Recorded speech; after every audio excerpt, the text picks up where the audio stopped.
By 1980, Deng Xiaoping had emerged as the most powerful leader in China. He was the last of the old revolutionaries who ruled China in 1949. He embraced a set of goals known as the Four Modernizations. These called for progress in agriculture, industry, defense, and science and technology. Economic reforms. First, Deng eliminated Mao Zedong. Communes unleased the land to individual farmers. These farmers paid rent by delivering a fixed quota of food to the government. They could then grow crops and sell them out for a profit.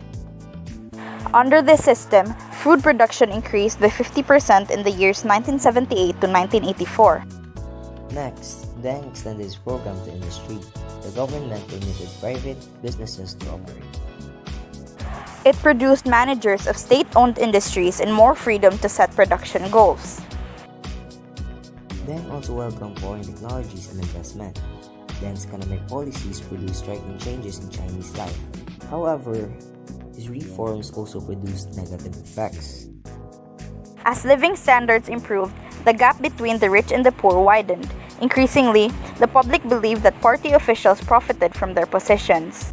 Furthermore, the new policies admitted not only Western investments and tourists, but also Western political ideas.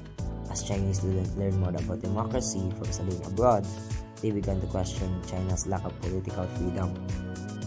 Introduction of democratic ideals.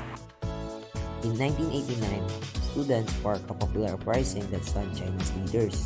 On the beginning of April of that year, more than 100,000 students went to Tiananmen Square. The students mounted a protest for democracy.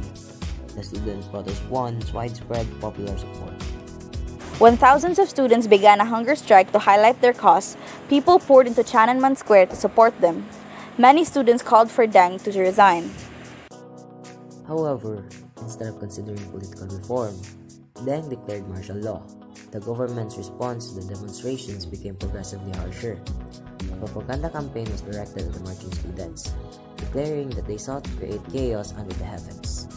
On June 3, 1989, with the protests growing larger every day and foreign journalists capturing the dramatic events on film, a Chinese army was directed to crush the movement.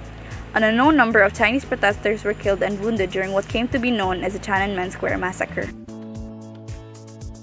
That marks the end of this video.